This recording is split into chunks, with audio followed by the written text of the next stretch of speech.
Reka nongere mbasuhuze cyane, amakuru yacu nanone akaba agarutse iburasirazuba bwa Repubulika Iharanira Demokarasi ya Kongo, harimo kuvugwa imirwano ikomeye cyane hano mu gace ka Rubaya, agace gasanzwe gakungahaye ku mabuye y'agaciro arimo koruta by'umwihariko.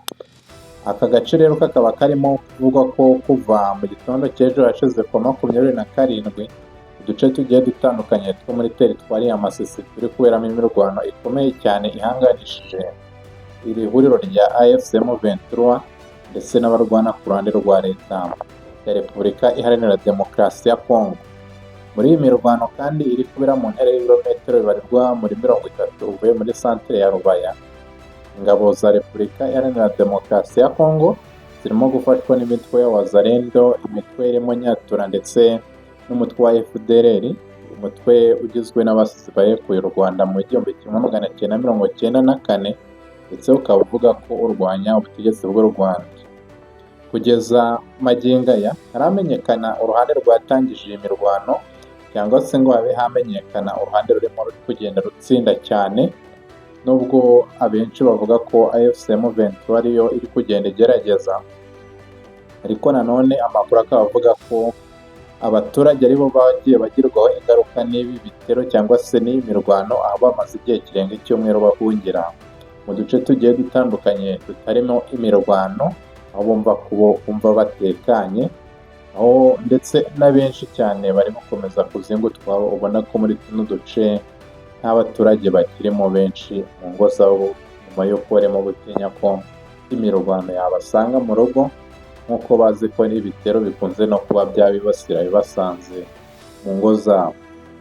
Kuva mu gitondo cyo ku wa 26 ubwo n'ejo bundi kugeza mu masaha y'igicamunsi ndetse n'ejo hashize, AFC M23 yari yambuye ingabo za leta ya Repubulika Iharanira Demokarasi ya Kongo uduce twinshi cyane mu gihe izi ngabo zasatiraga Rubaya.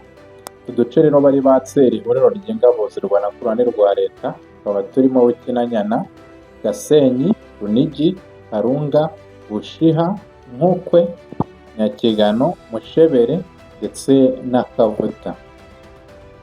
Aya makuru rero aturuka mu baturage batuye muri utu duce, umwe muri bo utuye hafi ya Rubaya yagize ati imirwano yari yasatiye cyane Rubaya, kuva ku Baporo kugeza ku Kanyaru bumvaga amakompara n'urusaku rw'imbundane. Abaturage bishe mu nzu zabo, abandi bahungira aho batekereza ko hatekanye.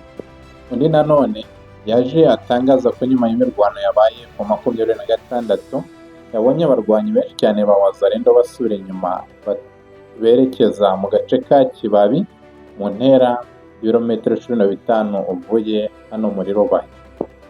Ingabo za Repubulika Iharanira Demokarasi ya Kongo ni FARDC zagiye zipfusha benshi ubwo iyi mirwano yabaga, ndetse zitakaza n'ibikoresho bitandukanye birimo imbunda nini n'intoya.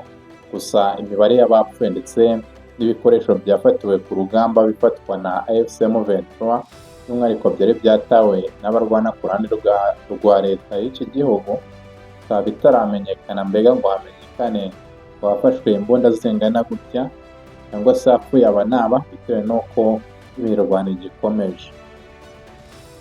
Bamwe mu barwanyi bo muri Wazalendo bari batangaje ko bari mu ntera y'ibirometero 5 berekeza muri Rubaya, bakwirakwira ibindi bihuha bivuga ko baba bamaze kugera muri iki gice gikungahaye ku mabuye y'agaciro ya koruta nk'uko twabivuze.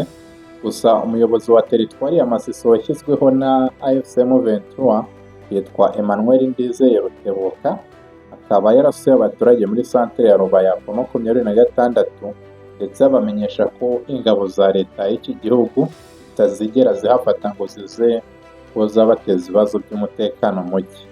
Uyu muyobozi Ndizeye yasabye kandi abatuye muri Rubaya gukorana n'inzego za AFC M23 kugira ngo bafatanye kubungabunga umutekano wabo ndetse n'imitungo yabo, kandi bakomeze ibikorwa bateza imbere nta nkomyi. Muri rusange rero byaragaragaye ko nubwo imirwano imaze iminsi ibera mu bice bitari kure cyane ya Rubaya, abaturage baho bakomeje ibikorwa birimo ubucuruzi butwara abagenzi kuri moto ndetse n'ubwubatsi. Uyu Ndizeye, uyu muyobozi washyizweho na AFC M23 akaba avuga ko iki ari ikimenyetso cy'uko bizeye umutekano w'abarindira umutekano, ubwo ni aba ba AFC M23. Kugeza ubu nanone Rubaya ikaba igenzurwa na AFC M23 kuva muri 2024, ndetse leta ya Repubulika Iharanira Demokarasi ya Kongo ifata kuyitakaza nk'igihombo gikomeye cyane, kuko bivugwa ko agace ka Rubaya kaba gakungahaye kuri koruta cyane, aho bivugwa ko gafite hafi 15% bya koruta yose yoherezwa ku isoko mpuzamahanga bicukurwa hano muri ibi birombe bya Rubaya. Umva ko ari agace keza cyane ndetse gafite agaciro. M23 yabashije kuba yakaka uruhande rw'ingabo za leta, binafasha cyane kuri ubu ngubu M23 kugira ngo ibone amafaranga ndetse ikomeze n'ibikorwa byayo by'intambara.